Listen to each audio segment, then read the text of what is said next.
welcome our live viewers to a novel experience, the online drama competition Star vs. Shakespeare.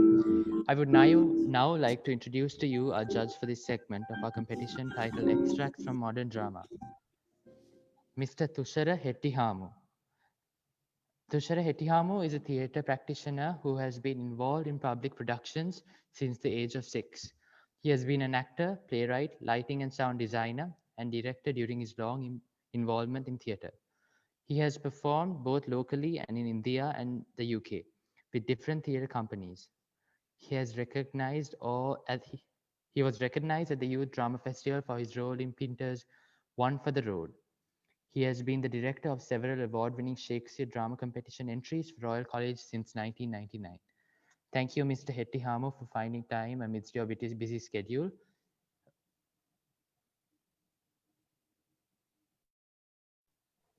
My pleasure. My pleasure to be here. Competitors, now you will be moved into the breakout rooms. There you shall stay there until your name is called. And when your name is called, you shall return to the main room and you will be performing here. As soon as you come here, please switch on your camera and microphone and say audio testing 1, and you may begin your performance. Thank you. Now you will be moved to the breakout room. Thank you.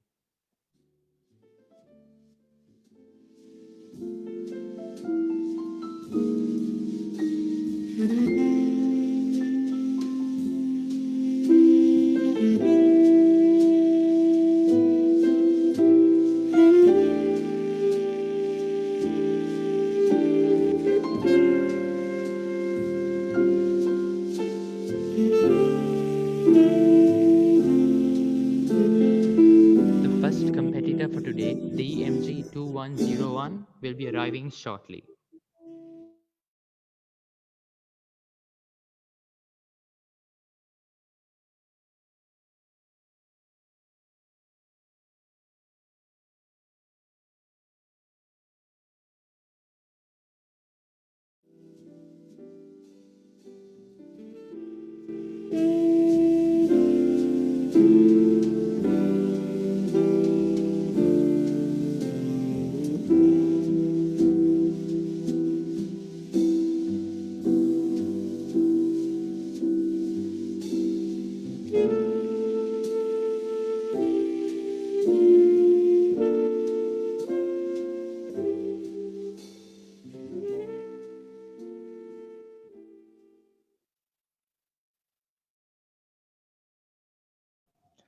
Competitors, please switch on your cameras and please say audio testing 1.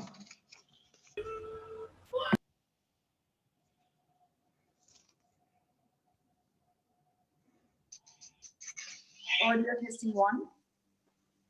Thank you.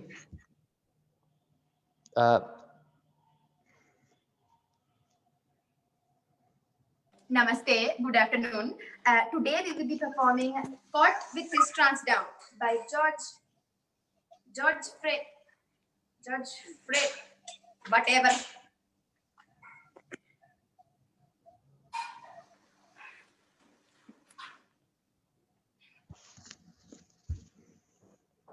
All unfactorial, just like main bus, nobody will. But a time like this to try the hypnotism. Hands on the fluid, on the psh, psh, psh.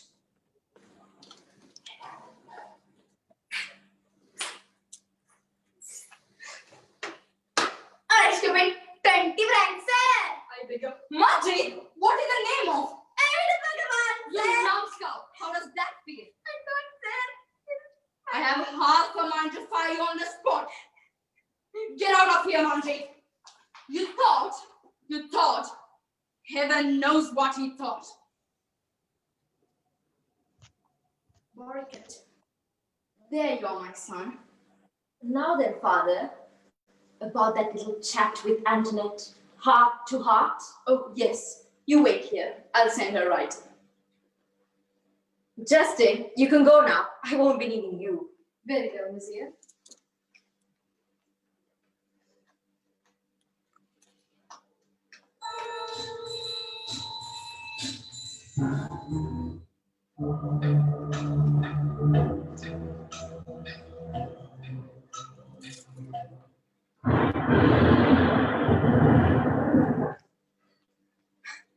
There. Now let's see who's going to get married. All right. You. Are you in my power? Yes. Good. Now, listen carefully. Your fiancé is ugly. Very, very ugly. Understand? Yes. And you're going to tell her so. Right to her face. And you're going to tell her that you don't want to get married. As nasty as you can be. Right? Yes. Good. Now don't forget, she's ugly.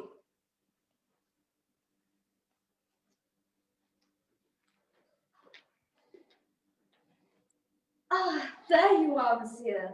Papa says you wanted to talk to me. Just the two of us? Alone? Me? Talk to you? What on earth about? What on?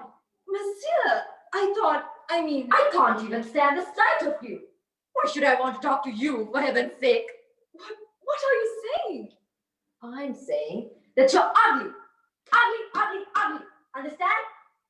Monsieur, I thought you wanted to marry me. I thought, marry? Marry you? And have an idiot for a father-in-law? Oh. Scarecrow for a wife? Ugly, ugly, ugly. Ha!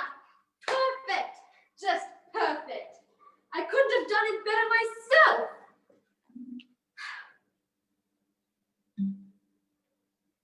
Now, to take care of the old man.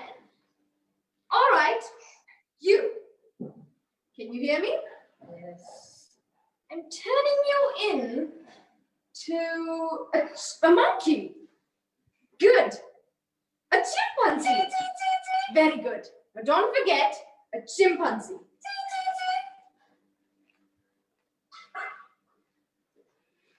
But Papa, I'm telling you. Please, Antoinette, let me handle this. Now then, monsieur, my daughter tells me. What on earth is this? Justin, don't ask me, monsieur. I just got in. Quick, go and get his sister. Right away. This might be some kind of attack. Warranted.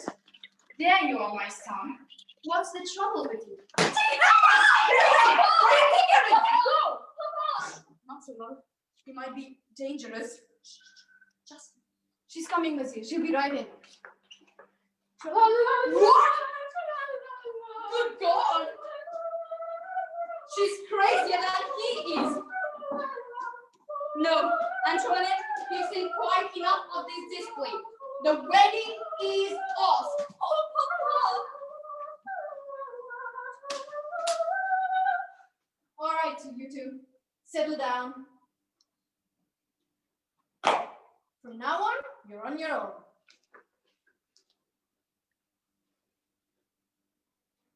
Francine, I thought you left. I thought so too. Manjeet, where is this imbecile father?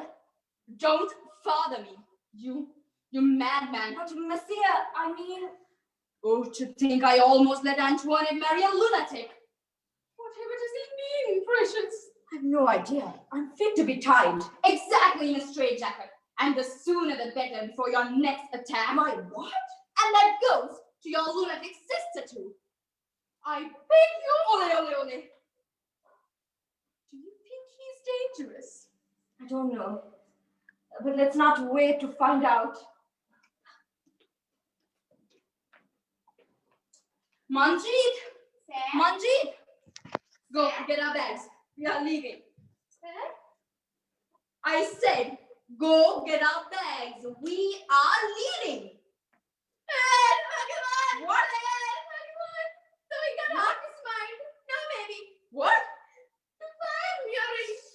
I'll be smart like he tells me. Let's think about that later. Now go get our bags, Manjeet. The whole thing was Justin's fault. Justin, not me. With his fluid and his hypnotism. Is what? Hypnotism. What he used to make Boris go to sleep and do all his work instead of it. So I think. Make Boris cut. You mean? I think maybe if I try to a little. Of course, he hypnotized them. Just to say. That explains everything. Those attacks, Ghost fits. I'll handle this. Justin!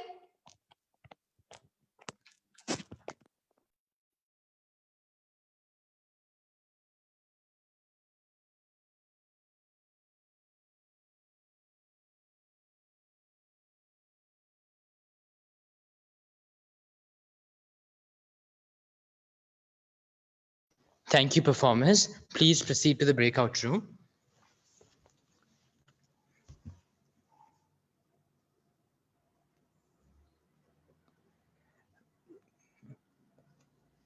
That was a group performance. Now we will be moving on to the solo performances. The first solo performance for today is DMS 101. I repeat, DMS 101.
Participant number DMS 101 will be arriving shortly.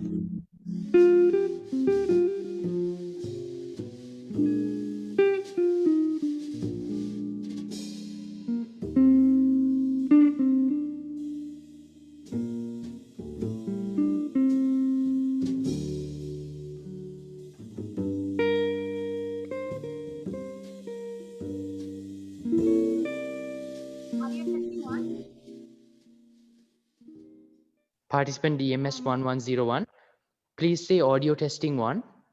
Audio testing 1. Thank you. All the best. You may proceed. Thank you. I will be performing Nora from the Dollhouse by Henrik Ibsen.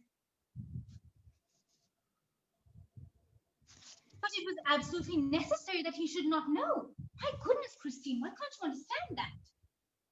It was necessary that he should not know what a dangerous condition he was in. It was to me that the doctors came and said that his life was in danger and that the only thing to save him was to live in the South. Don't you suppose I tried, first of all, to get what I wanted as if it weren't for myself? I told him that I should love to travel abroad like other young ones, try tears and entreaties. I told him that he ought to be considerate of my condition and that he should be kind and considerate of me. I even suggested that he might take a loan. That very nearly made him angry, Christine. He said I was thoughtless and that it was his duty as my husband to not indulge me in my whims and caprices, I believe he called them. Very well, I thought. You must be saved. And that was how I devised a method out of the difficulty. Oh, no, never. Papa died just around that time.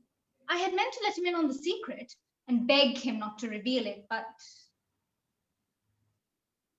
so ill. Alas, there was never any need to tell him. Good heavens, no, how could you think so? A man as independent as him.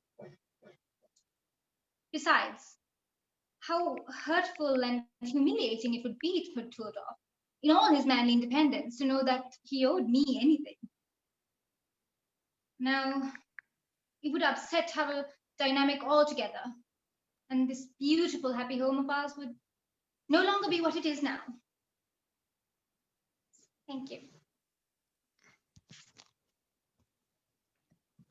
Thank you, participant DMS 1101. Please proceed to the breakout room. Participant DMS 1102 will be arriving shortly.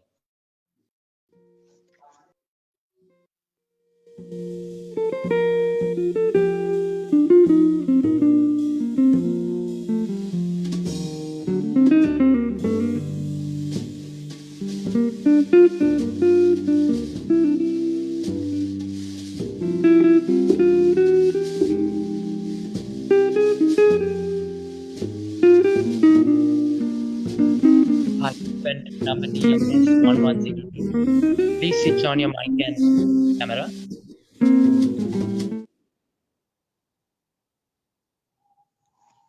Participant number DMS 1102, please switch on your camera and microphone and say audio testing 1.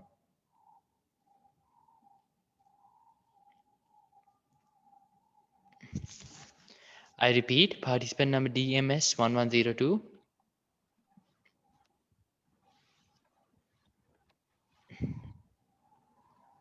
Please say audio testing 1 for us to see Audio testing your. 1. Thank you. All the best. You may proceed.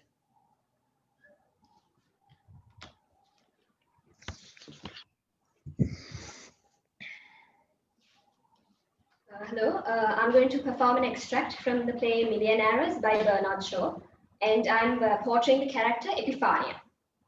And this is the scene where she speaks to Julius Sagamore, her solicitor.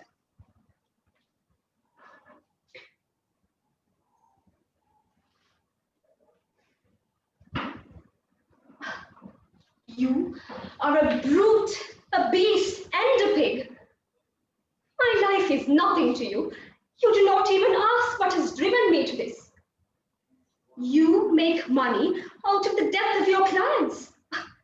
You expect me to kill myself to make money for you. Oh God, listen to this man.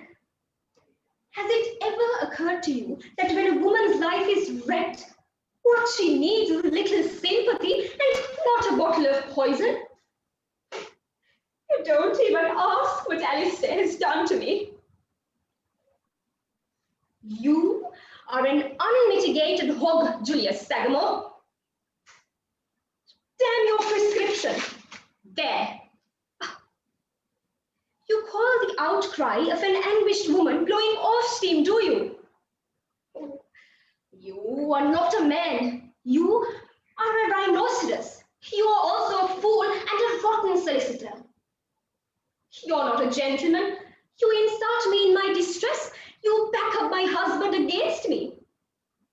You have no decency, no understanding. You are a fish with the soul of a black beetle. Do you hear? Libel. You're wrong. I never utter a lie. My father instructed me most carefully in the law of libel. If I questioned your solvency, that would be libel. If I suggested that you are unfaithful to your wife, that would be libel. But if I called you a rhinoceros, which you are, a most unmitigated rhinoceros, that is only vulgar abuse. And I take good care to confine myself to vulgar abuse, and I have never had an action of libel taken against me. Is that the law, or is it not? You need not look up your law books. I instruct you that it is the law. My father always had to instruct his lawyers in law whenever he did anything except what everyone was doing every day. Solicitors know nothing of law. They're only good at practice, as they call it. My father was a great man. Every day of his life, he did things no one ever thought of doing. I'm not perhaps a great woman, but I am his daughter, and such as I am, an unusual woman. You will take the law from me and do exactly what I tell you to do. And remember this, I have no sense of humor, and I will not be laughed at.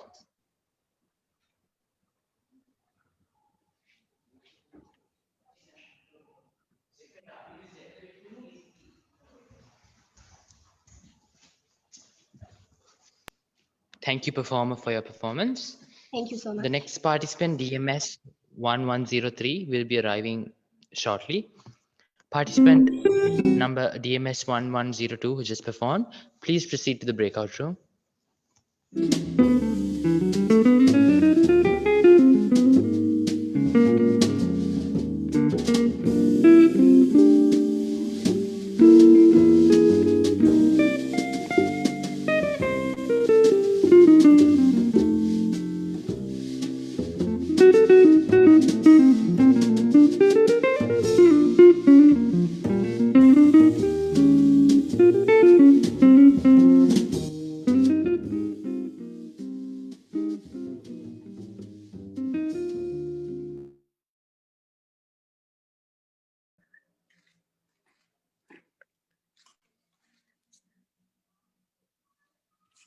Audio test 1.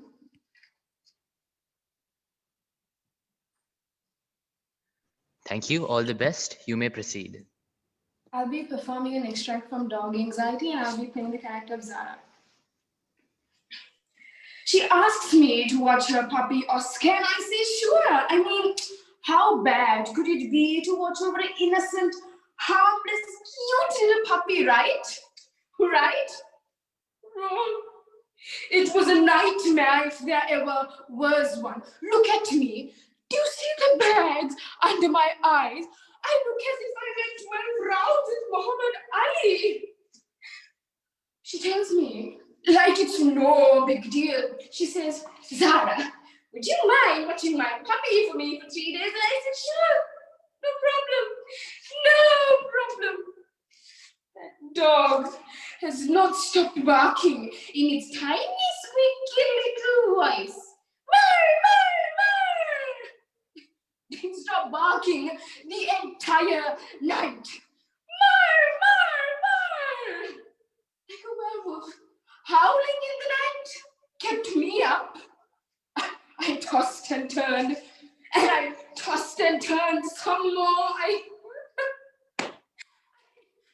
felt like some 1980s break dancer. Oh, but guess what? It was finally time for me to go to work, and for once in my life, I was actually excited to go to work because I figured that somehow going to work is a better option than staying at home with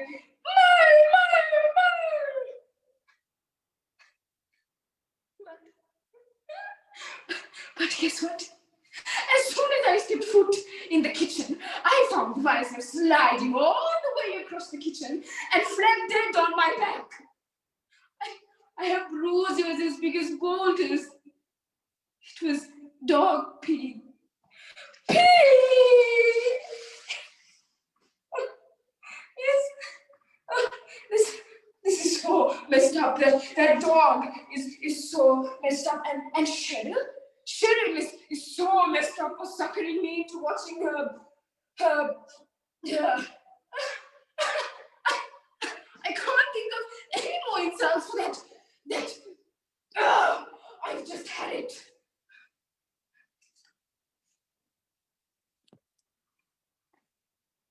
Thank you, performer. Please proceed to the breakout room. The next performer, DMS 1204, will be arriving shortly.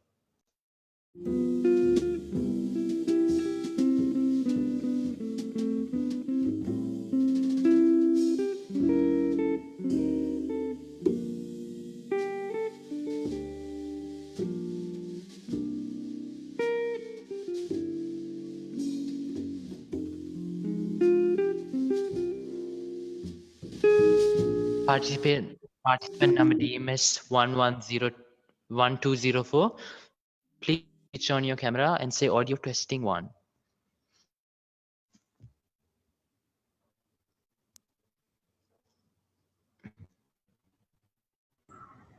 Audio testing 1. Thank you. Can I start? Yes, you may proceed. Good afternoon. I'll be performing John from St. John from Bernard Shaw's play.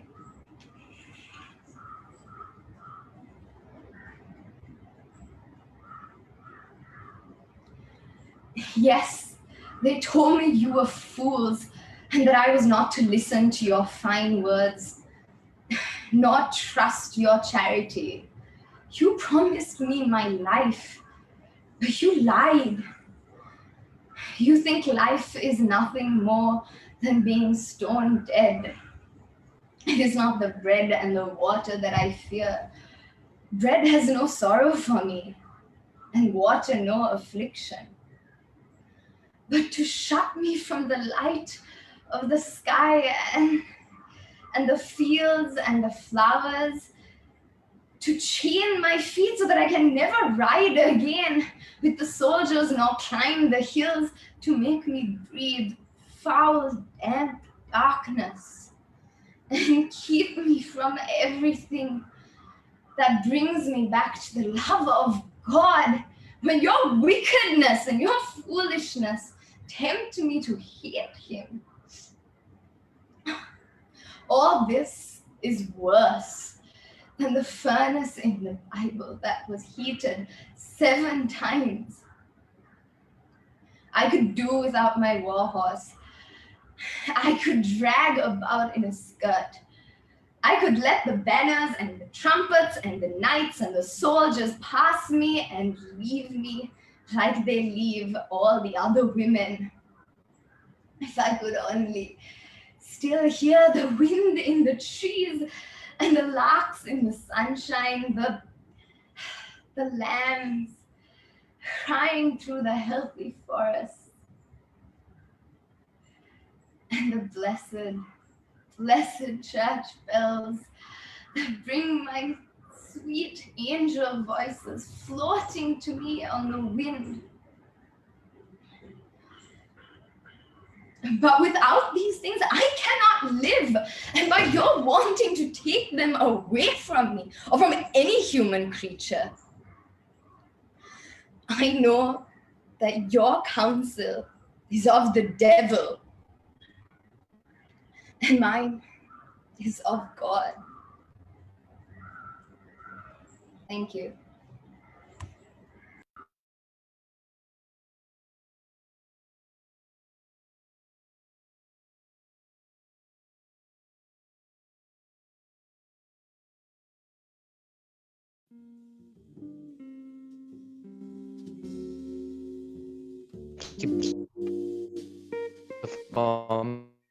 Greatly appreciate your performance. Due to the breakout, DMS 1205 will be arriving shortly.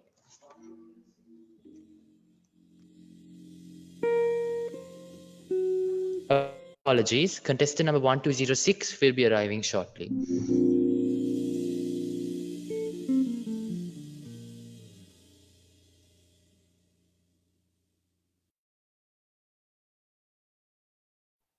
The earlier performer was 1104, correct? The performer who just performed was 1204.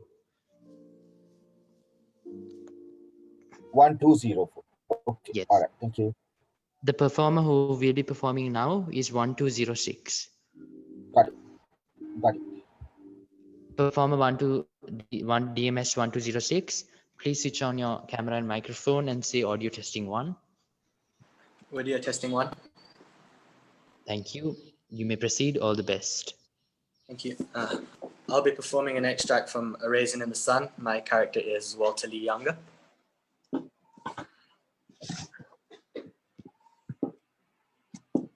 You wouldn't understand yet, son. But your daddy's going to make a transaction. A business transaction. It's going to change our lives. That's how come one day when you're about 17 years old, I'll come home and I'll be pretty tired, after a day of conferences and secretaries getting things wrong the way they do. Because an executive's life is hell, man. Supposedly. And I'll come up the driveway in the car. A black Chrysler, I think, with white walls. No, black tires. More elegant. Rich people don't need to be flashy after all. And I'll come up the stairs to the house, and the gardener will be the gardener will be clipping away at the hedges. And he'll say, "Good evening, Mr. Younger." And I'll say, "Hello, Jefferson. Good evening." And I'll go inside, and Ruth will come to see me at the doorway, and she'll kiss.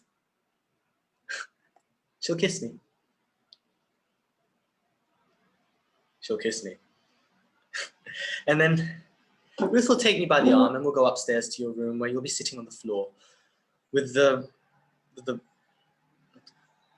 catalogs of all the great schools in America around you. No, all the great schools in the world.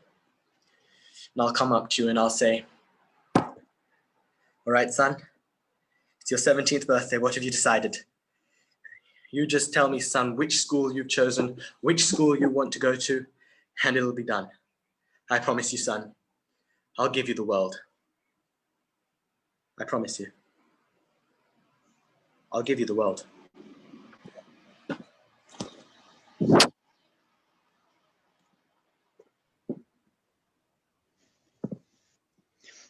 Thank you, performer, for your performance. We greatly appreciate it. On to the breakout room. Performer number DMS 1608 will arrive shortly.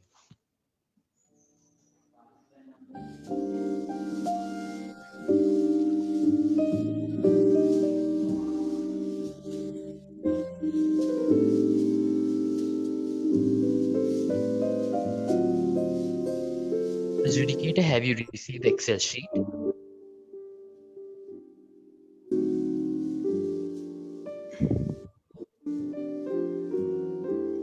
Yeah, Mr. Hetihamu.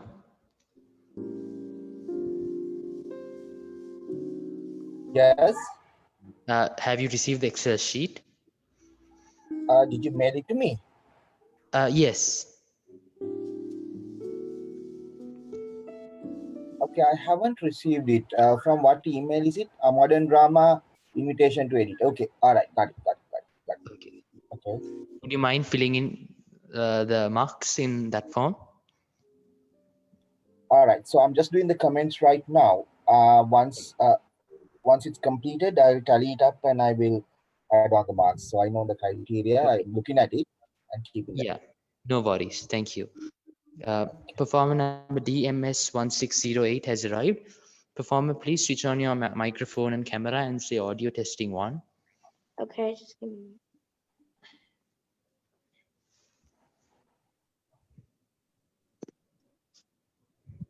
Audio testing 1. Thank you. All the best. You may proceed. From Brighton Beach Memoirs by Neil Simon. Nora.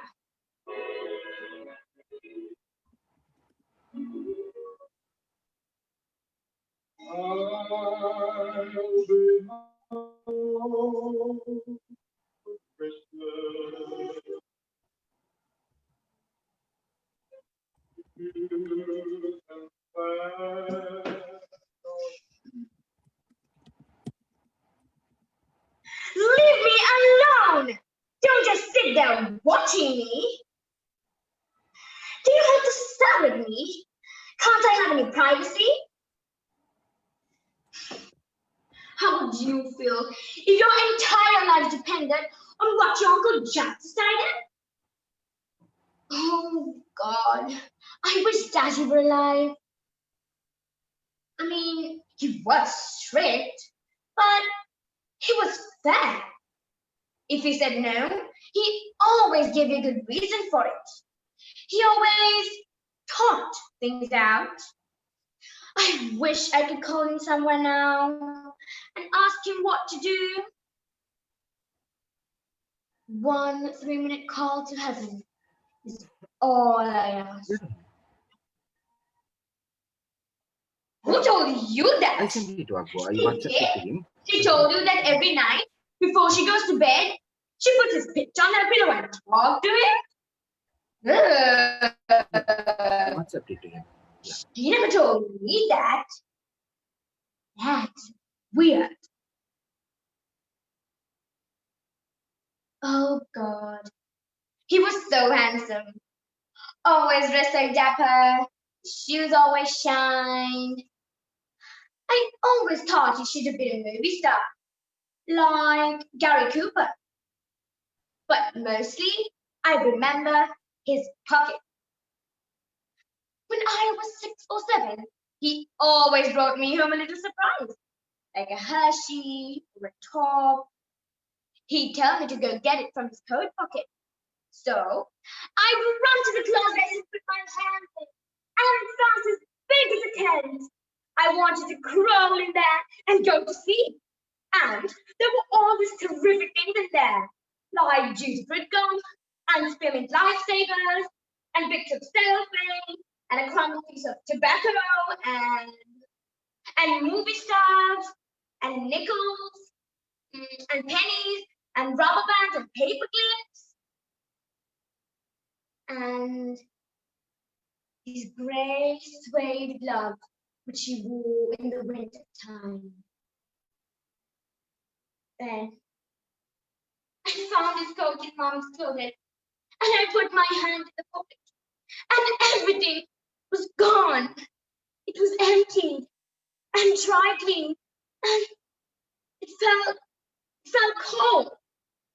And that's when I knew she was really dead.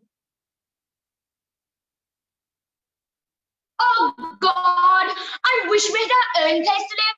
I hate being a boarder. Listen, let's make a pact. The first one who makes enough money promises not to spend any herself, but saves it all to get a house for you, me, and Mum.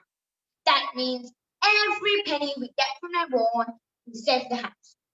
No lipstick, or magazines, or nail polish, or bubblegum. Nothing. Is it a pact? Movies too. Starting today. Starting right now. Who's in it? William Howell and Mona Lloyd?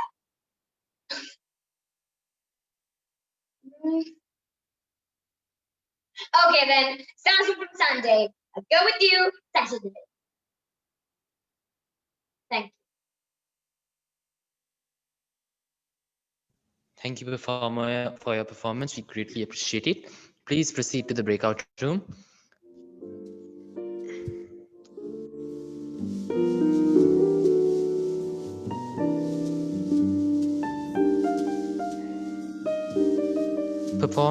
Performers who just joined the meeting, please proceed to the breakout room where you shall be assigned your proper admission numbers.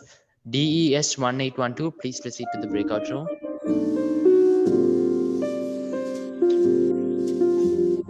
Performer number DMS 1608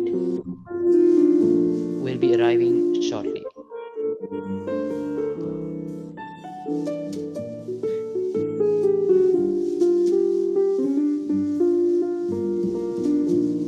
Was the earlier performer 1608?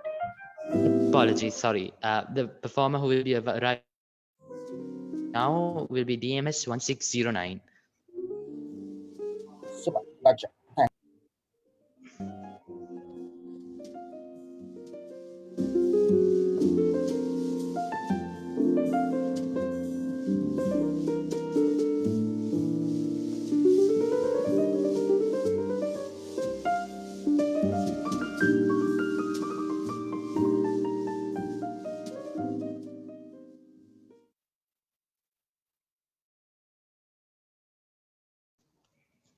Performer DMS 1609, please say audio testing 1.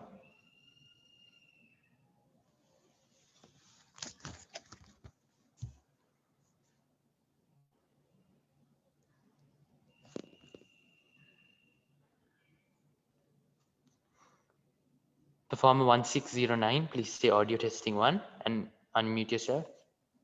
Audio testing 1. Can you hear me? Thank you. Yes. All the best. You may proceed. From Brighton Beach Memoirs by Neil Simon. Nora.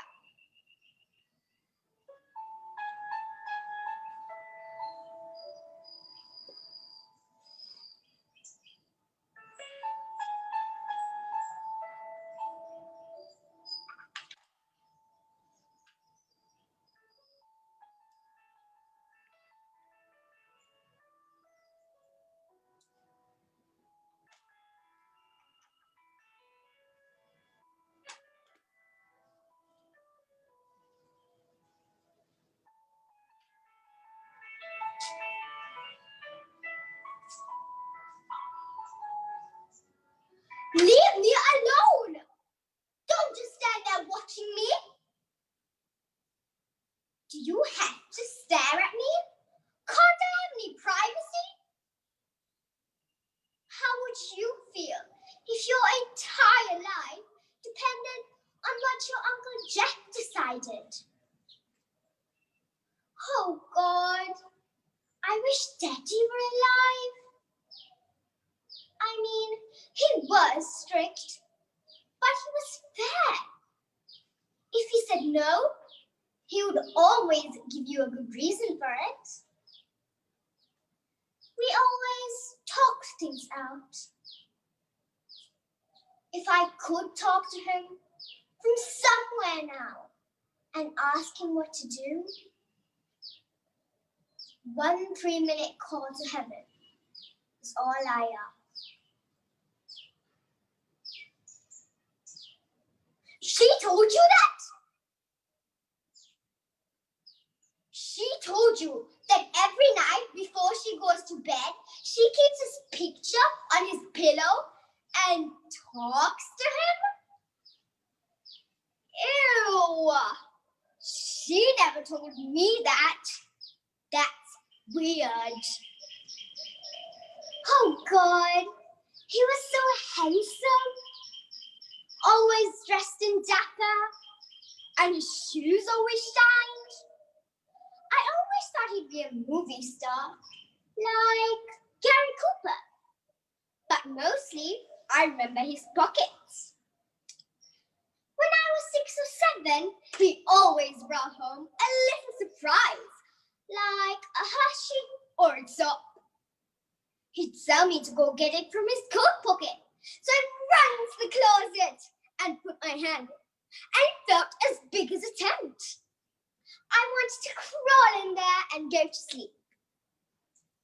And there were all these terrific things in there, like juicy fruit gum, or spearmint lifesavers, and bits of tobacco, and paper clips, and rubber bands, and movie stops. And his grey suede gloves that he used in the wintertime. Then I found his coat in Mum's closet. I put my hand in, and everything was gone. It was emptied and dry cleaned, and it felt cold. And that's when I knew that he was really dead. Oh God! I wish we had our own place to live.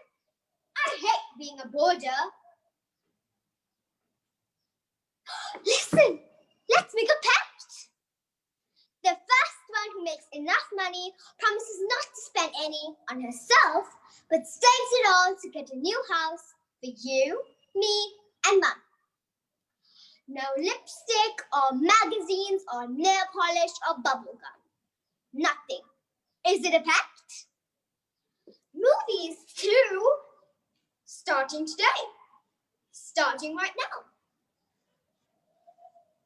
Who's in it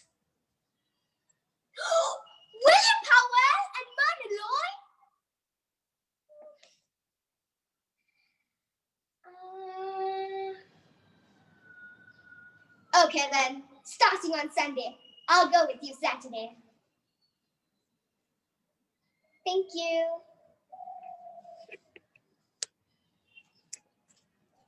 Thanks for your performance, performer. You may proceed to the breakout room.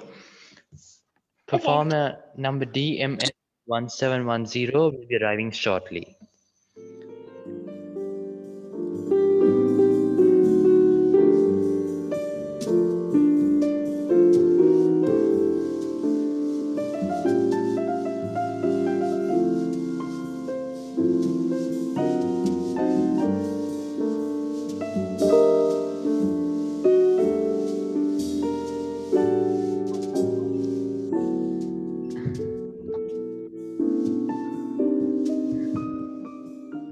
Performer, please switch on your microphone and camera and say audio testing 1. Audio testing 1. Thank you. You may proceed. All the best. My performance will be from The Bear by Anton Chekhov. I'll be acting as performer. The men. Men are faithful and constant in love. What an idea! What right have you to talk like that? Men are faithful and constant. Since we are talking about it, I'll tell you that of all the men I knew and know, the best was my late husband. I loved him passionately with all my being, as if only a young and imaginative woman can love. I gave him my youth, my happiness, my life, my fortune. I breathed him in. I worshipped him as if I were a heathen. And what then? The best of men shamelessly designate every step. After his death, I found in his dress a whole drawer full of love letters. And when he was alive, it's an awful thing to remember. He used to leave me alone for weeks at a time and make love to other women and betray me before my very eyes. He wasted my money and made fun of my feelings. And in spite of that, I loved him and was true to him. And not only that, now that he is dead, I am still true and constant to his memory. I have shut myself forever within these 4 walls and will wear these weeds to the very end. Thank you. Thank you, performer. We greatly appreciate your performance. Please move to the breakout room.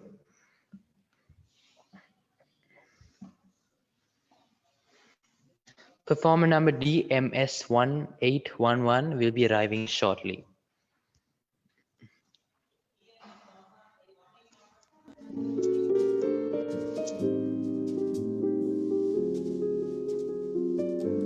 Apologies, performer DMS1811 is not present, so we will be moving on to performer DMS1812. I repeat, performer number 1812. Got it.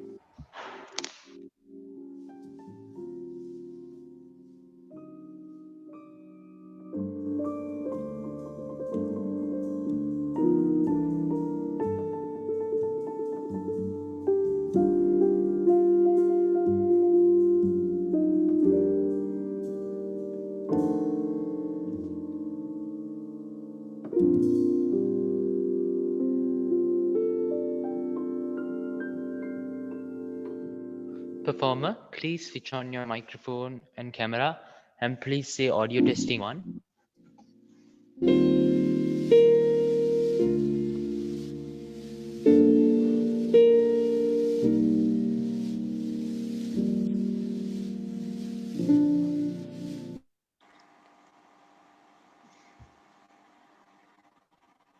Performer DMS1812, please switch on your microphone and camera.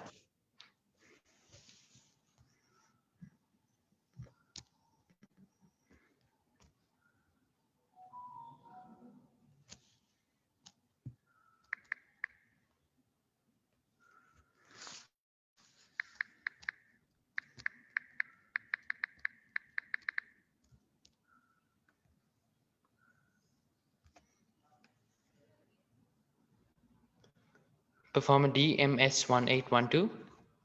Is there an issue?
Performer DMS1812, please switch on your microphone and camera and say audio testing 1.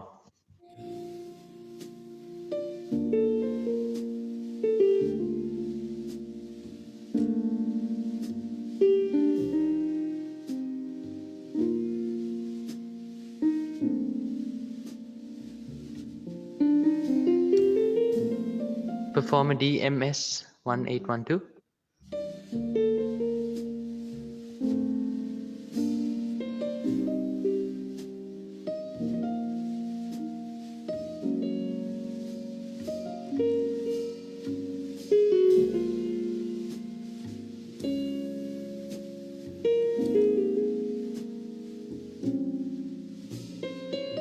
The participant will arrive shortly.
Performer 1812 is having a few technical difficulties.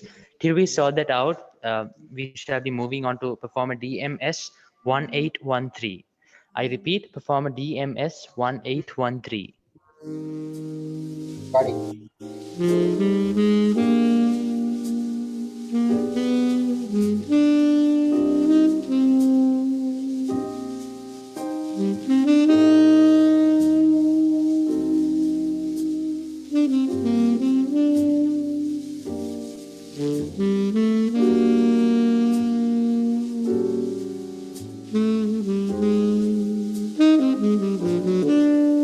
Performer DMS 1813, please switch on your microphone and camera and say audio testing 1.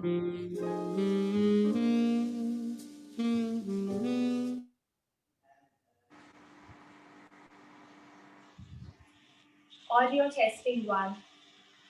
Thank you. You may proceed. All the best. My performance is from the play The Murdered Argos by David Foley. In this scene, Clytemnestra speaks to Orestes, proving her innocence, giving reasons as to why she killed Agamemnon. I have given this my own twist, so Clytemnestra speaks to Orestes virtually.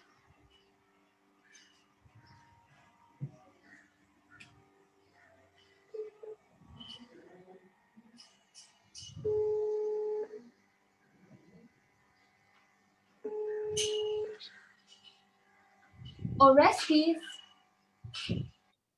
Orestes. Orestes. I abandoned you. I sent you away. I didn't want to, but I couldn't.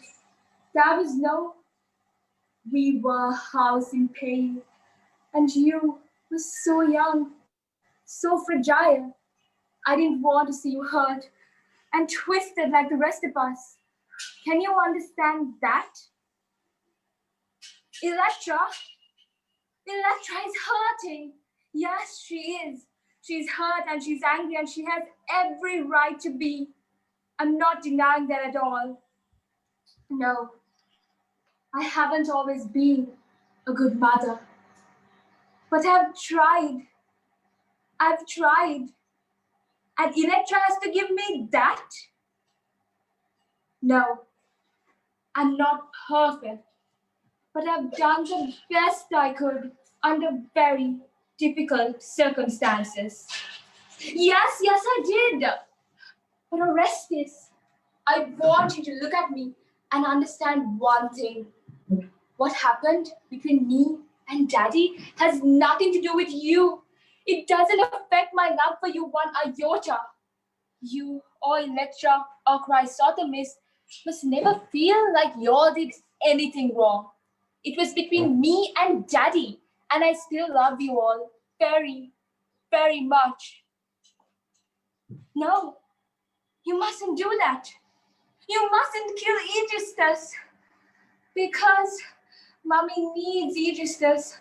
Mommy has many enemies who'd like to tear her apart, and Aegisthus protects her. He keeps her safe. You wouldn't want anything to happen to me, would you? Orestes, do you know the thing that has made me happiest in I don't know how many years? To see you again. Oh yes, I thought I'd lost you, and I've lost so much already. And to see your face, those beautiful eyes that in centuries I could never forget. My heart overflowed. I'd forgotten how deeply, deeply I loved you. Orestes, will you remember that? Will you remember how much I love you? Thank you.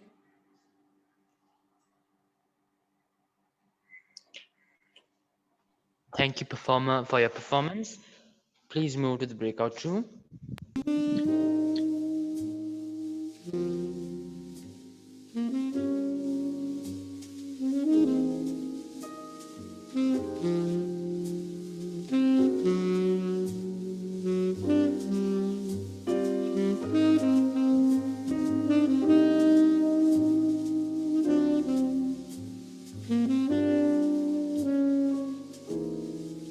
Performer number DMS 181914. I repeat, DMS 1914 will arrive shortly.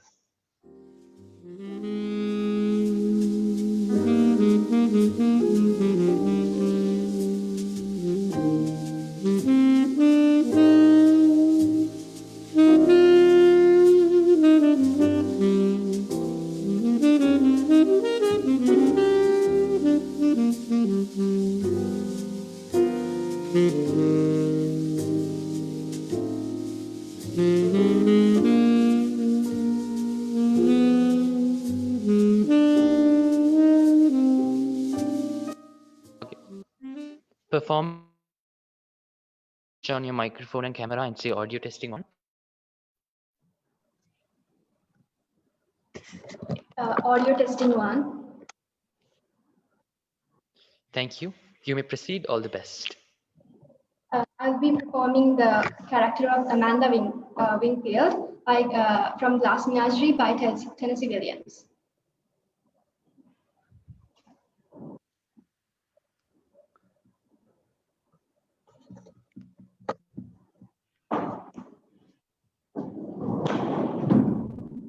I went to the typing instructor and introduced myself as your mother. She didn't even know who you were. Wingfield, she said. We don't have any such student enrolled at the school.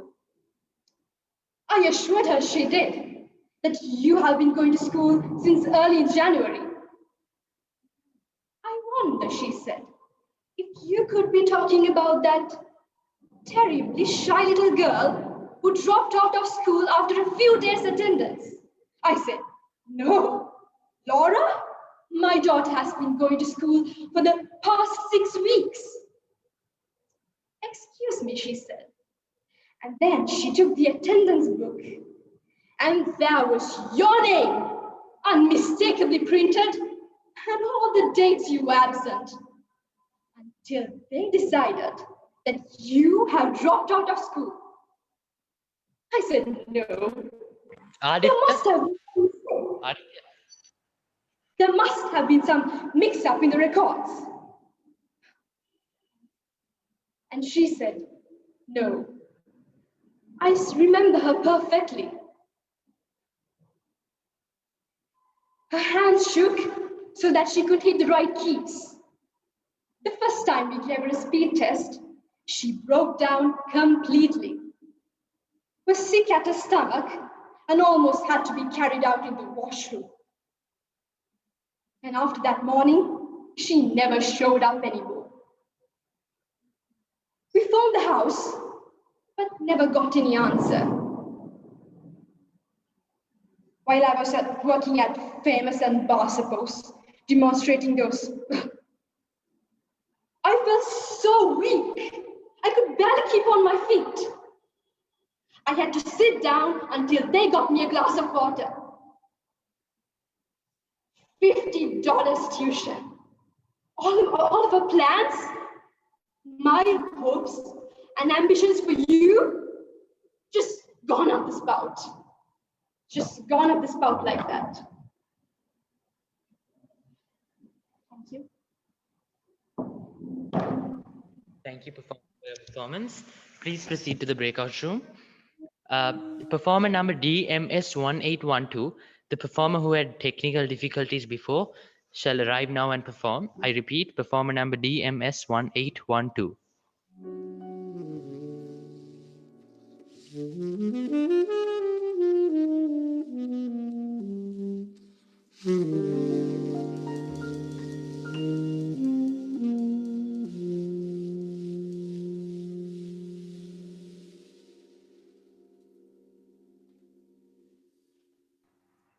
Participant 1812, please switch on your microphone and camera and say audio testing 1. Audio testing 1. Thank you. You may proceed. All the best. My performance is from the play Off Center by Harish Sharma. I play the role of Salwa. Salwa. Vinod. Vinod. Where are you? I never see your room before. It's very nice. All your books, your poetry, your trophy. Vinod, you never see my room. Next time I show you, okay? I don't want to work. No need. Mother is correct. We both don't work, okay? You're my statue, my shoulder, very strong. Vinod, you must make me laugh. Don't worry, God will take care of us.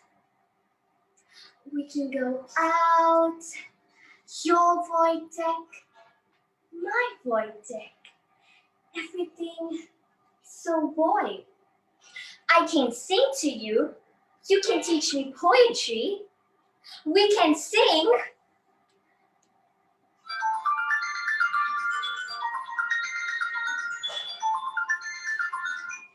$2,180?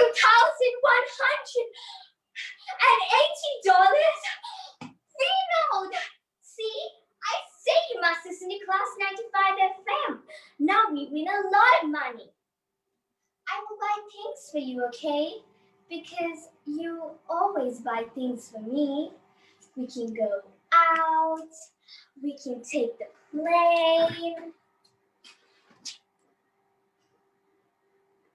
You know where's Vinod? He leave the party right now. I don't know. You don't have to be scared of me because I'm not scared of you. I'm normal, you know. I'm not off center. We all feel the same. Right? We all strong. Right? Vinod is gonna come back, right? Nah, he fly away. If you see him, don't catch him, okay? Duh. Finished already? Everything finished? I know you got a lot of work to do. You very busy people. Everything finished? You can go back.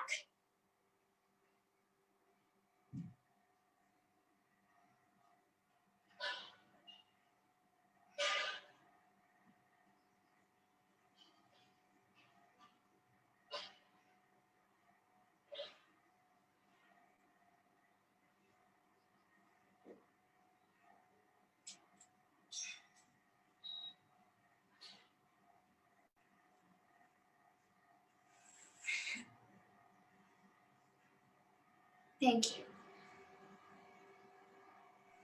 Thank you, performer, for your performance. Please proceed to the breakout room. Performer number DMS 1915 will arrive shortly.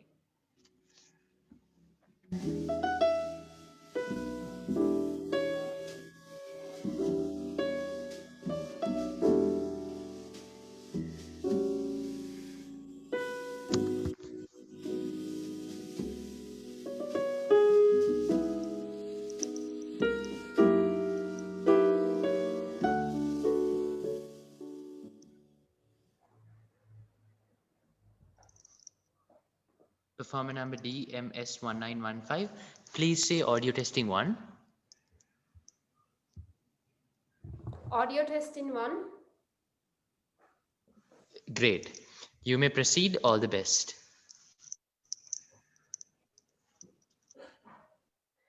This is an extract taken from the play The Bear by Anton Chekhov, and I'm playing the role of Smirnov.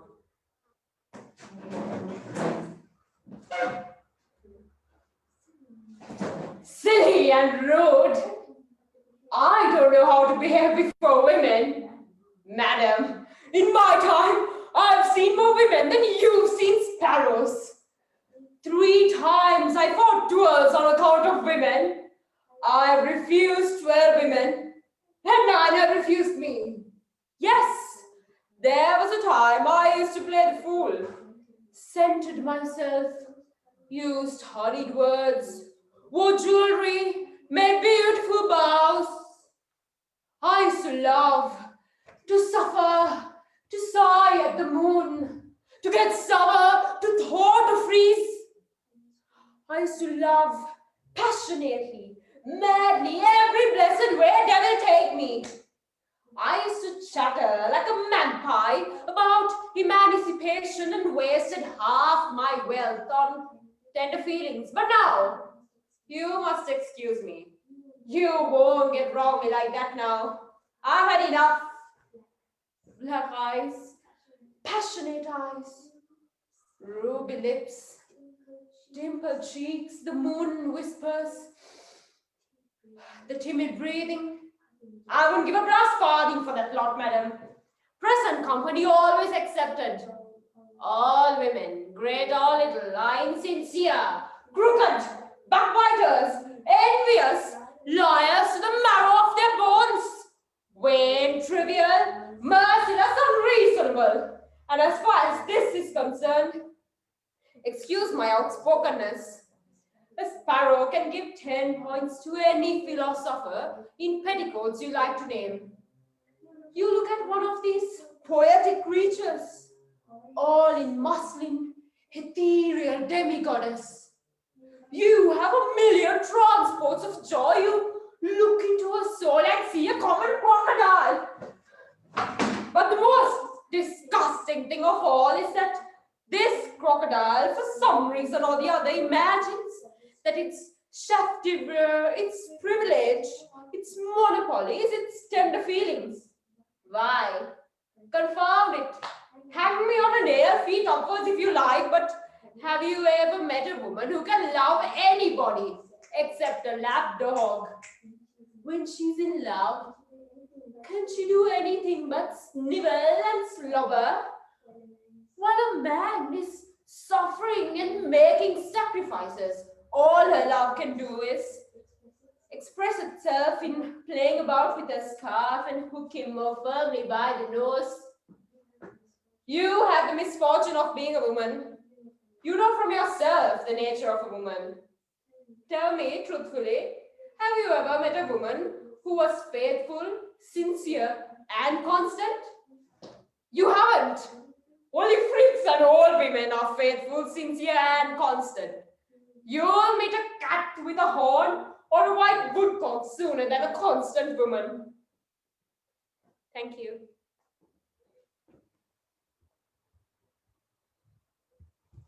Thank you, performer. We greatly appreciate your performance. Please move to the breakout room. Performer number DMS2016 will arrive shortly.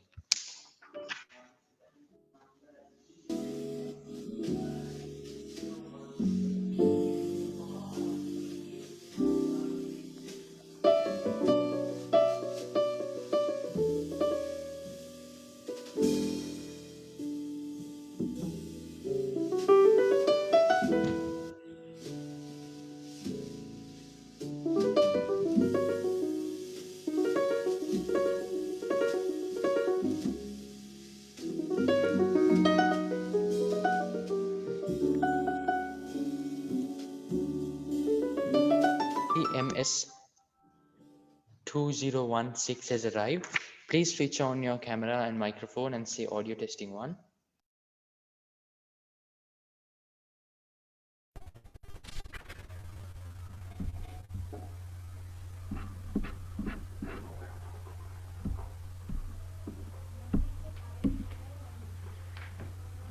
Is it clear?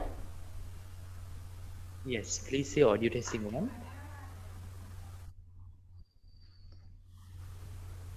Excuse me?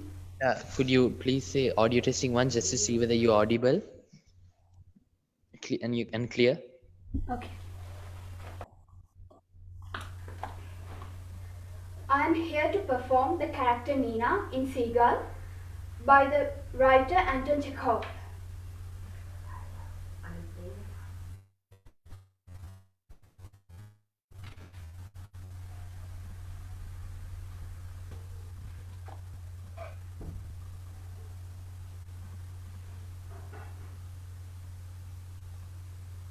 You may proceed. All the best. Thank you.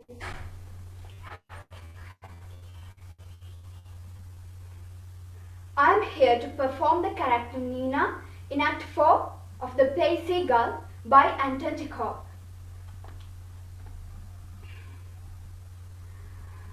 Why did you say you kissed the ground where I walked? Someone out to kill me. Oh, I'm so tired. I feel I need a rest. Just rest.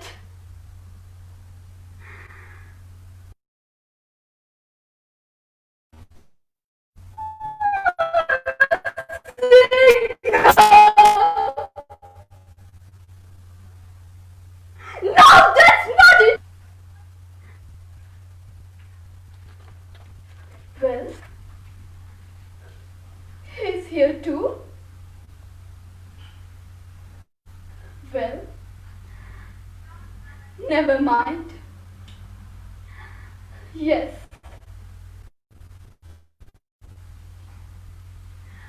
He didn't believe me in theatre.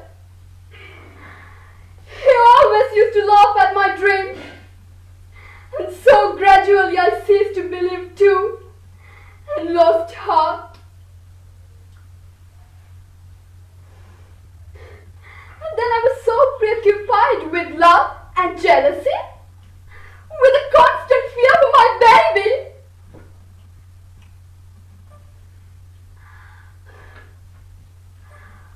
I became petty and common, and when I acted, I did it stupidly. I didn't know how to use my hands or how to stand on the stage. I couldn't control my voice.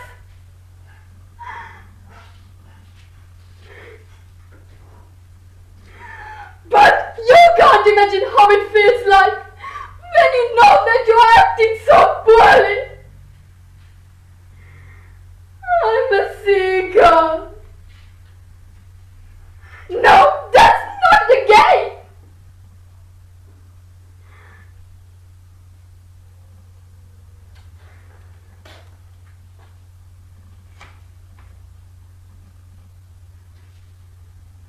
Do you remember you shot a seagull? A man came along by chance, just saw it and destroyed it, just to pass the time. A subject for another short story. That's not it.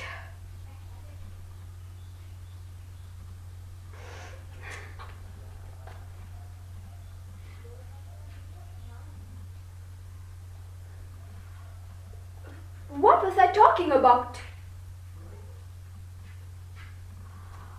Yes, about the stage. I'm not like that now. Now, I'm a real actress. I act with intense enjoyment, with enthusiasm. On stage, I'm intoxicated and I feel that I'm so beautiful.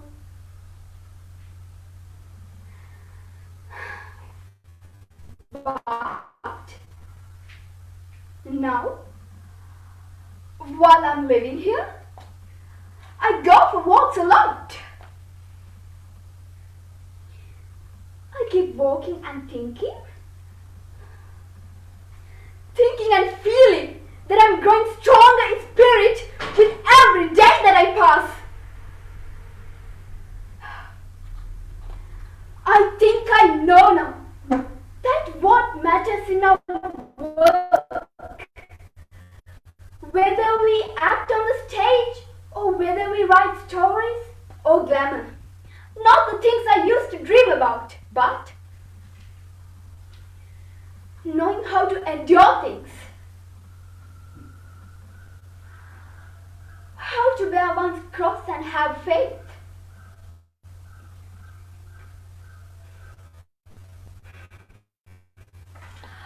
I have faith now, and I'm not quite suffering so much.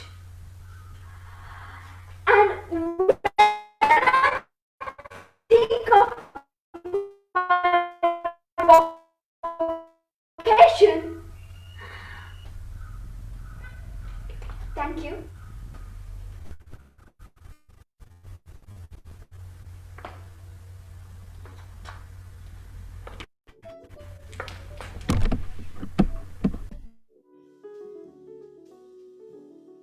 Thank you, performer, for your performance. Please move on to the breakout room. Performer number DMS2319 will arrive shortly. 2016 had a bit of a bandwidth problem, right? I'm sorry, sir. 2016 had a bit of a bandwidth problem, right? 2016. The one who just performed. Yes. It was like a bit glitchy. Yes. Video. Do you want her to perform again, sir? No, that's fine. I just wanted to check. It came out okay. Okay. Whether it was me or her, I just wanted to double. That's fine. Okay.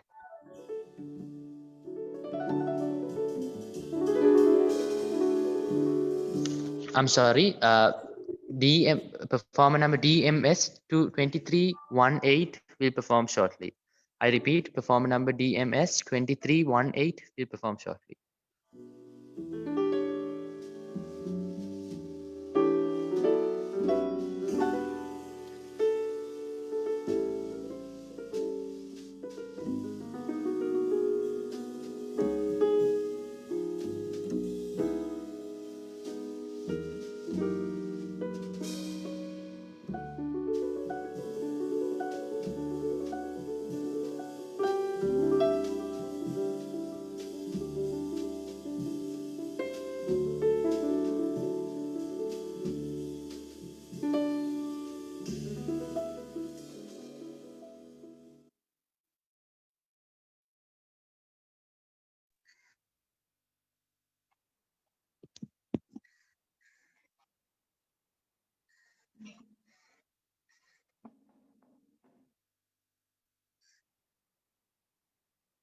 Mic check 1. Am I audible and visible clearly?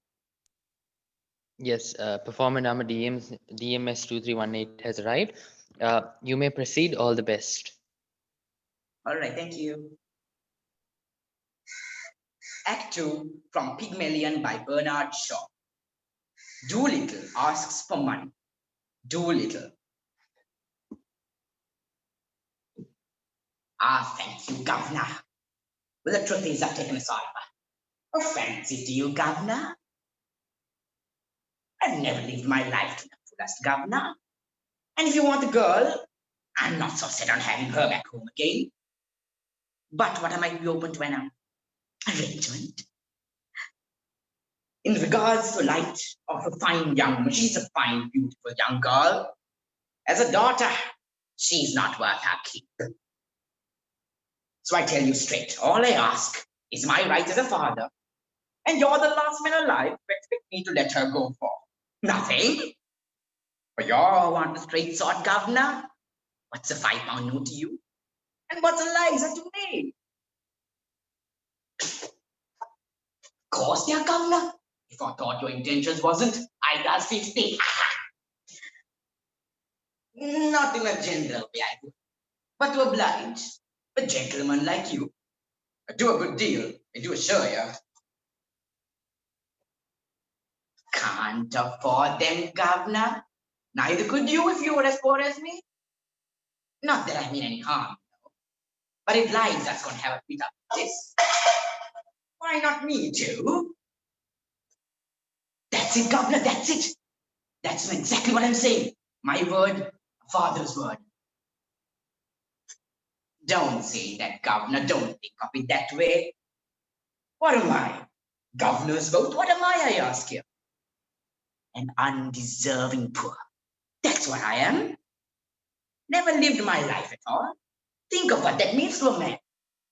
It means he's up against middle class morality all the time. And when something happens, and I put in a bit of it, it's always the same story. You are undeserving, so you can't have it. But my need is as great as any other widow who gets money from 6 different charities in a week because of the death of the same husband. I don't need less than a deserving man. I need more. I don't eat less heartily than him. I drink more. And they charge me the same as any other deserving man for everything, literally everything. I don't understand. All I ever did was try to deserve it. And so I ask you straight. Please, as two gentlemen, don't play this game on me. I'm playing a straight game. I'm not pretending to be deserving. I'm undeserving. And I plan to go on being undeserving. I like it. That's the truth. And would you cheat a man and take advantage of his own nature and fool him of the price of his own daughter, what he had fed and clothed and taken care of till she'd grown big enough to be interested in you gentlemen? I ask you, is £5 unreasonable? I leave it to you. Not me, governor. Thank you kindly. I've seen these politicians, prime ministers, and preachers. I'm not into one of them. I'm a thinking man, I tell ya. My line of work here is a slight. This game of politics and religion and social morals. It's a dog's life, I tell you, in any way you can. Undeserving poverty is my line. It has a bit of a, it's got a bit of a ginger in it. My taste. Not me, governor, so help me. You don't worry about me saving it, sparing it, or living idle on it. The money would be gone by Monday. I'd have to go to work as if I never had it before. Just a little of spree for me and the missus. You know, little pleasure for us. Employment for others and little satisfaction for you to know that your money has not gone to waste. I ask you, governor, isn't £5 unreasonable? You could spend it better. Thank you.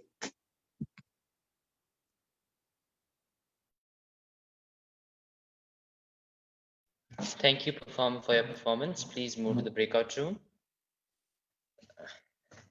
Performer number DMS 2020 will be arriving shortly.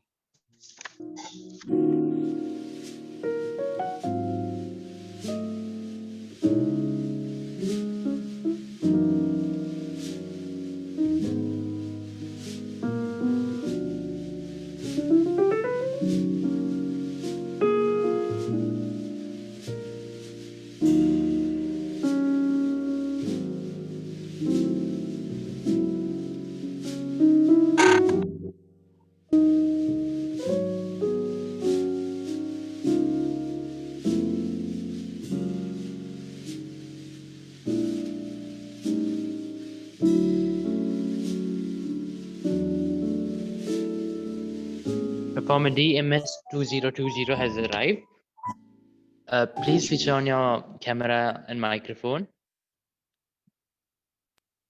and say audio testing 1.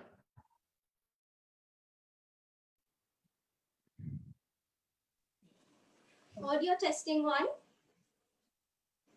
Thank you. All the best. You may proceed. Thank you. I will be performing the part of the Artful Dodger in Oliver Twist, the musical drama. La la la la la la la la la la la la la la la la la la. What are you staring at? Ain't you never seen it, gent? Ah, that's all right. Tired? 7 days? You must be running away from the beak. Oh, come on now, lad. Don't you tell me you don't know what a beak is. Oh, me eyes, how green! A beak's a magistrate for your information. Hungry? Got no mother? Father?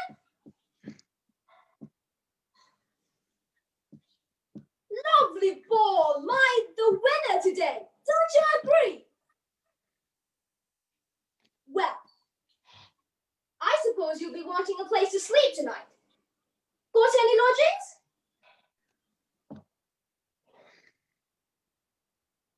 Money?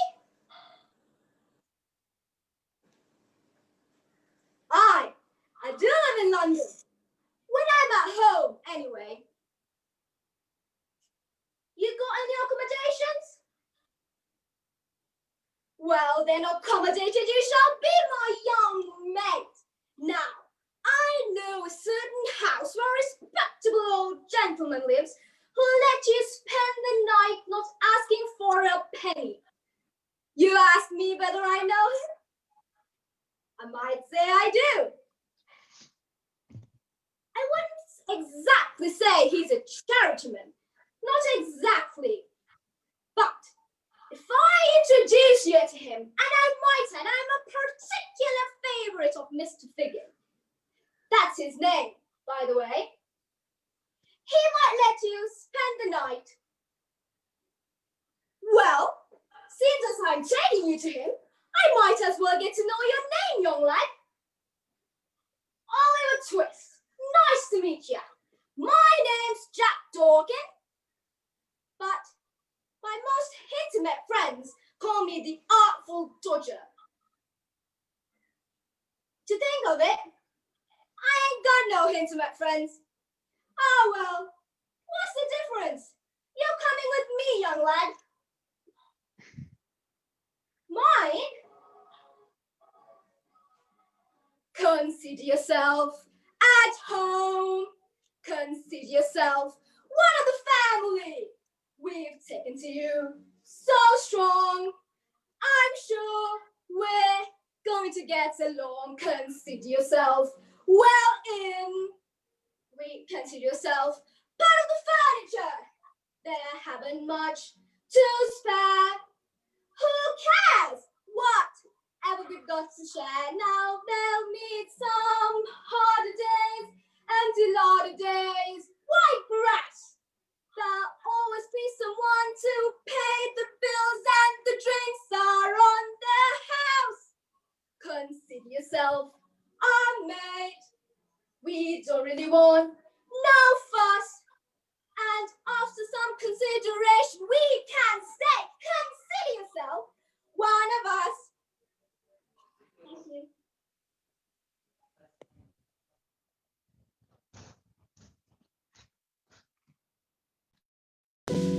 Thank you for your performance, performer. Please move to the breakout room. Now we will move on to the duos. Performers number DMD1101 will arrive shortly. I repeat, DMD1101.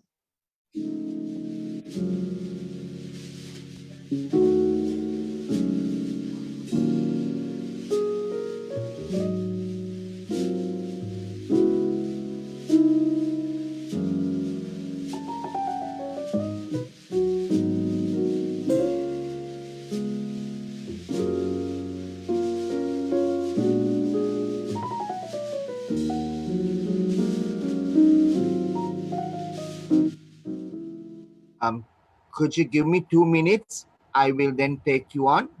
Give me 2 minutes. Performer, do not start performing. Give me 2 minutes. I'll let you know when I'm back.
performance will begin shortly.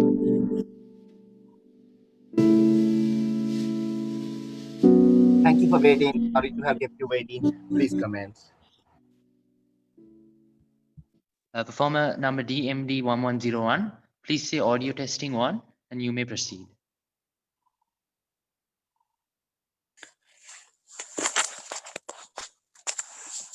Audio testing 1. Audio testing 1. You may proceed. All the best. Just a sec. Just a moment.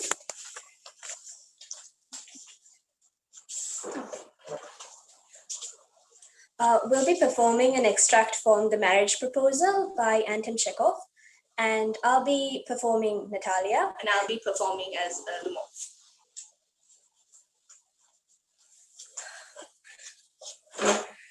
I shall try to be brief. You see, honored Natalia Stefanovna, ever since my childhood, I have had the privilege of knowing you and your family. As you know, my late aunt and her husband, from whom you know I inherited all my land, has the greatest respect for your father and your late mother. And as you know, the Lumovs and the Chubukovs have always had the most friendly, and I might say almost affectionate, regard for each other. And as you know, my land is a near neighbor of yours. As you remember, my oxen meadows touch your birchwoods. And Excuse my interrupting you. You said my oxen meadows? Yes, mine. What are you talking about? Oxen meadows are ours. No, Natalia Stefanovna, you're mistaken. The oxen meadows are mine. I haven't heard this before. How do you make that out? Well, how? I'm talking about those oxen meadows that are wedged between the birchwoods and the burnt marsh. Yes. They're ours. No, Natalia Stefanovna, you're mistaken. They're mine. Just think. Ivan Vasovich, for how long have they been yours? Well, how long? Well, as long as I can remember. Really? You won't get me to believe that. You've seen the documents, Natalia Stefanovna.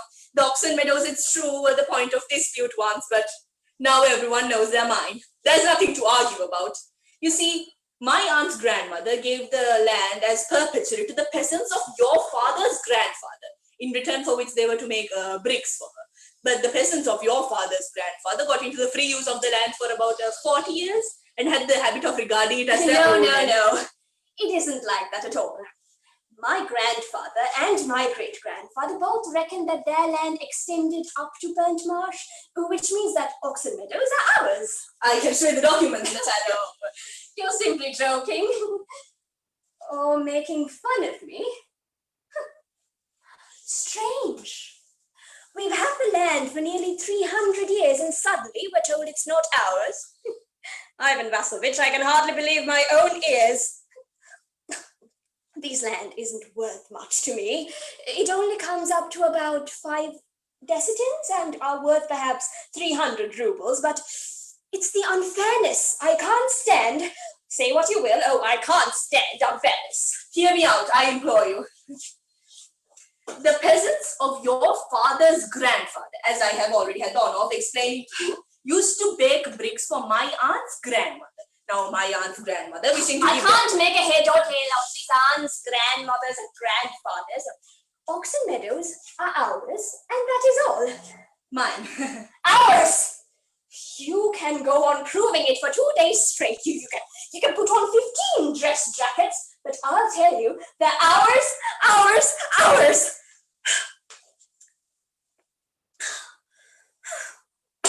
I don't want anything of yours, and I don't want to give anything of mine, so there. Natalia Ivanovna, I don't want the oxen meadows. I'm merely acting on principle. If you like, I can give you a present of them. Oh, I can give you a present of them myself because they're mine. Your behavior, Ivan Vasovich, is strange, to say the least. Up until now, we've always thought of you as a good neighbor, a friend. Why, last year we lent you our threshing machine, on which account we had to put off our own threshing until November. And now, you treat us as if we were gypsies. Give me my own land indeed. No, that's not very neighborly now, is it? It's even impudent if you ask me. Then you make out that I am a land grabber. Madam, never in my life have I grabbed anyone else's land, and I shan't be accused of having done so. The Oxen Meadows are mine! Ours! Mine! I'll prove it! I'll prove that the Oxen Meadows are ours. I'll send my mowers to the meadows this very day. What? My mowers will be there at the lawn this very day. I'll wring them by the neck. You dare? Madam, please understand, the Oxen Meadows are mine. Please don't shout. You can shout yourself hoarse in your own house, but here I must ask you to restrain yourself.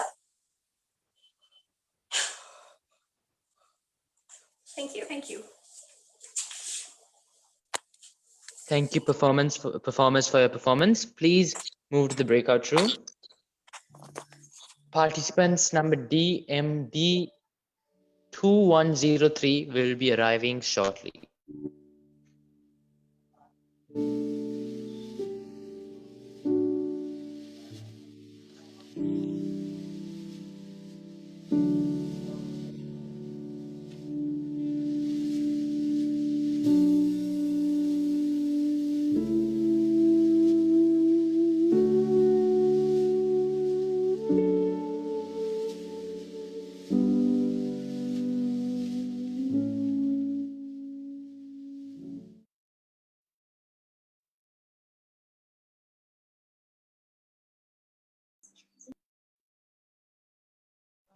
Performers DMD 2103, are you here?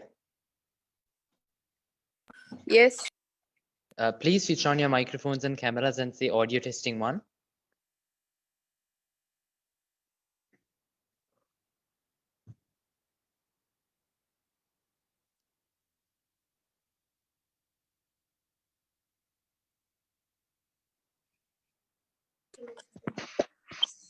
Audio testing 1. Thank you. All the best. You may proceed.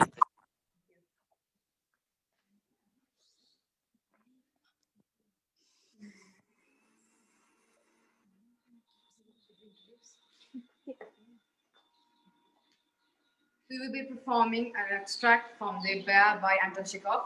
I'm Smirnov, and I'll be playing the role of the poet. Pay me my money, and I'll go. I shan't give you any money. Oh, no, you will. I shan't give you a farthing just to spite you. You leave me alone. Listen, I don't have the pleasure of being your husband or your fiancé. So don't make scenes. I don't like you. So you sit down. Yes, I do. I asked you to leave. Give me my money. How angry I am right now.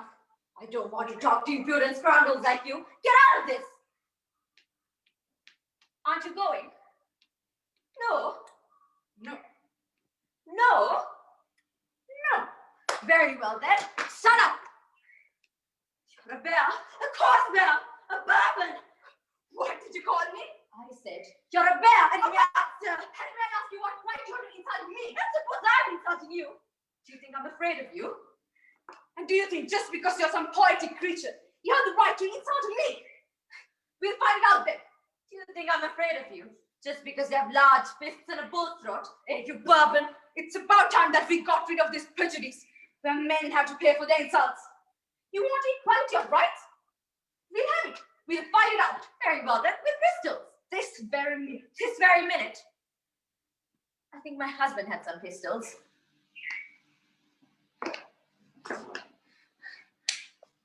What pleasure it would give me to bring her down like a chicken. But, God, what a woman. She's not a soft-faced jelly bag. She's fire. Absolute gunpowder. I like her. I absolutely like her. Here are the pistols. But before we fight, you must show me how to fire. I've never held pistols before. Very well. Let's go out into the garden then. But I warn you, I'm going to fire in the air. Very well. Aren't you coming? No, sir. You don't get to get out of this. I shan't have any peace until I've made a hole in your forehead. That forehead I hate so much. Are you afraid? Yes. I'm afraid. Lies? Why won't you fight? Because I like you. He likes me. He dares to say that he likes me. That's the way. Listen, I'm still angry. I'm devilishly annoyed too. But do you understand what I'm saying? I can't express myself. So to speak, it's just that. Now it's my fault that I like you. What of this? I hate you. Do you hate me that much? I'll leave then. Very well. Stop. No, go away. No, stop. No, go away. Oh, I hate you. How angry I am. My fingers have swollen because of all this. What are you waiting for? Get out. Goodbye. Stop. No, go away. Just don't come near me. Don't come near me. I'm mad. I'm in love. Get away from it. I don't understand what. Get away from me. I have a catering test tomorrow. And here I am. On my knees. I love you. Get away from me. I absolutely love you. Hate you.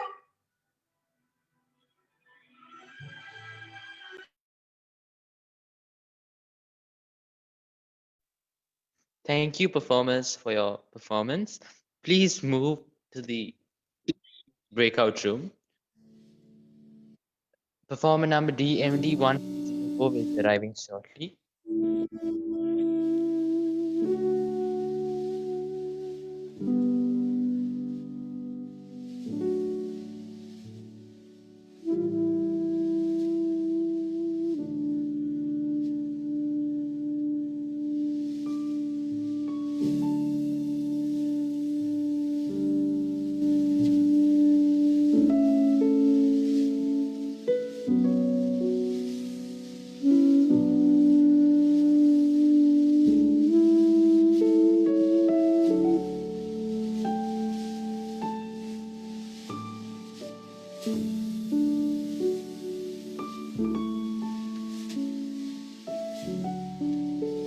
Performers number DMD1404 have arrived. Please switch on your cameras and microphone.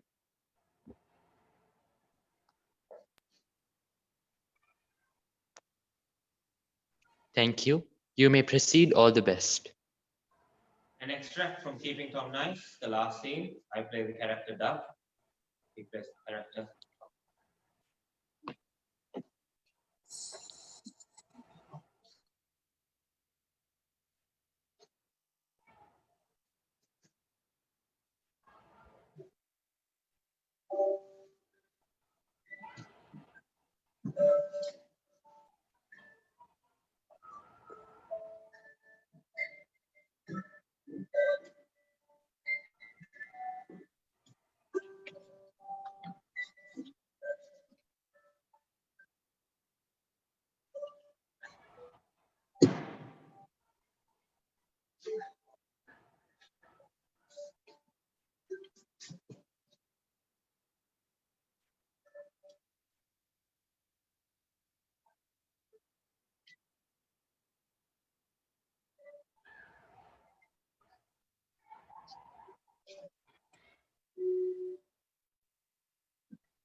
Here we are, Tom, at the end of the day.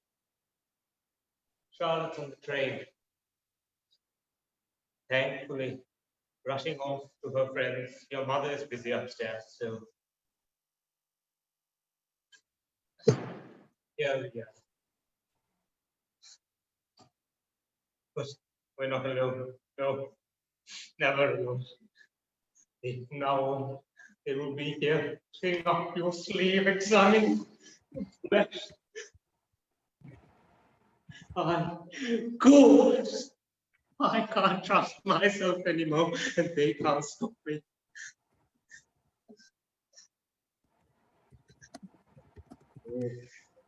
A nice way to go, isn't it? Pink and amber. Oh. Think of it as a confessional, will you, Tom? You're such a good lad. You are. She has been forgiven much. Therefore she loves. Oh, I did love you. Christ, how much I loved you. No, it must be done properly. You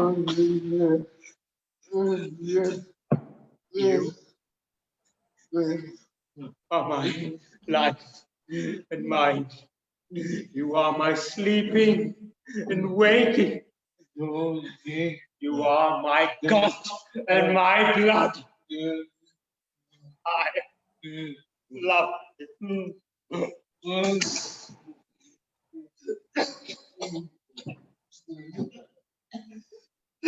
It doesn't do you any good if it tastes nice. You're a good lad, Tom. You are. I'll tell you a secret. Because there's still. I have been warned. Cleverer. If the booze doesn't kill me, the pills will. Oh, Tom. Oh, Tom. Don't cry now. Don't cry. There's a good lad. There's nothing to cry for. Look, people are going to take care of you. There.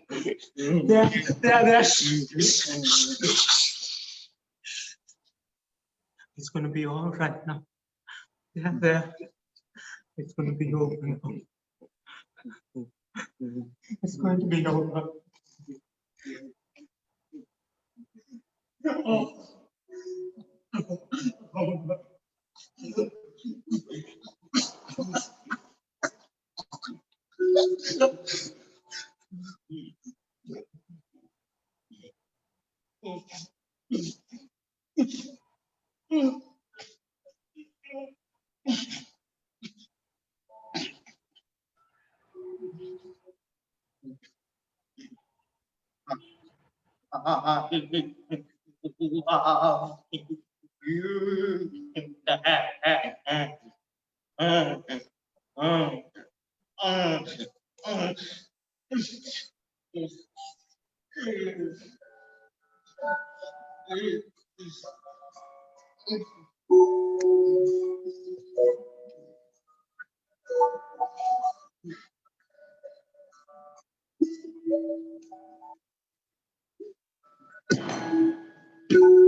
Thank you, performers, for your extract.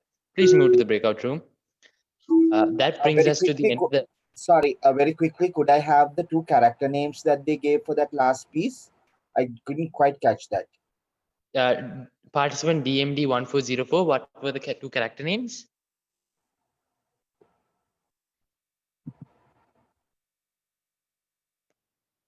Sir, they have left the main room. Do you want us to go ask them and check? Yes, please, if you don't mind. What was the character name of the boy in the wheelchair, as well as the character name of the other guy, so that I can. I shall look into. That brings us to the end of the live stream. The next competition will begin at 4 o'clock. Wish to see you then. Thank you.